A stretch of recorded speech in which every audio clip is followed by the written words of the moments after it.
Now, finally this week, Lithuania, or as it's more commonly known, I don't know, one of the Polands maybe. Now, Lithuania's capital city is Vilnius, and not many people know much about it, which is why it launched a daring tourism campaign this week. And I could tell you about it, but I think it's probably better that you just watch it for yourself.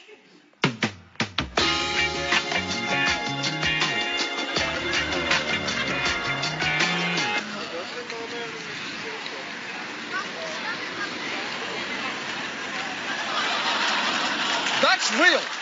That is real. The new tourism campaign of Vilnius is Vilnius, the G-spot of Europe. And if you're thinking, why is Vilnius the G-spot of Europe, which admittedly sounds like a riddle on a popsicle stick you'd find in Roman Polanski's freezer, well, according to this actual poster from the campaign, it's because nobody knows where it is, but when you find it, it's amazing.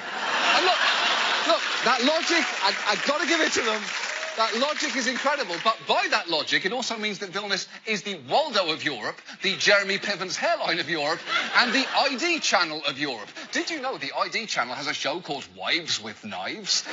And another one called Southern Fried Homicide? And another one called Bride Killer, that's killer with an A, all on ID. And I realise no one knows where that channel is, but when you find it, it's amazing. It's basically the Vilnius of basic cable.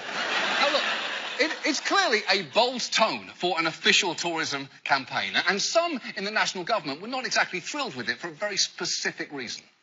The government chancellor was dissatisfied by the fact the advertisement of this campaign will be published on International Orgasm Day, as well as before the official visit of the Pope in Lithuania. Okay, so first, don't worry about the Pope. He should be very into a G-spot campaign, since his main thing is believing in something no one can scientifically prove exists. And second, you did hear right, International Orgasm Day was actually on the 8th, and that means you forgot to call your mom again.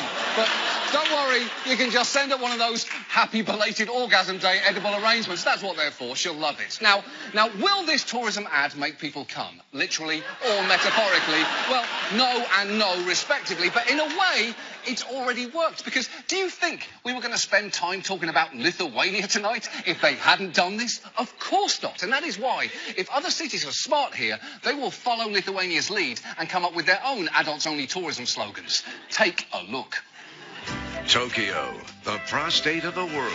It takes some effort to get to, but it's worth it. San Francisco, the shower sex of America.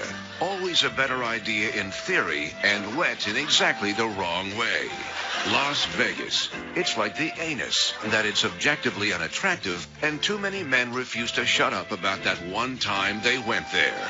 Oslo, Europe's clitoris. It's not so much that it's hard to find as that people have no idea what to do once they get there. Boston, the semen of America. It's white, gross, and weird. The North Pole, Earth's cervix. Once you hit it, you've probably gone too far. Venice, it's like an old man's testicles. Historic and sinking at an alarming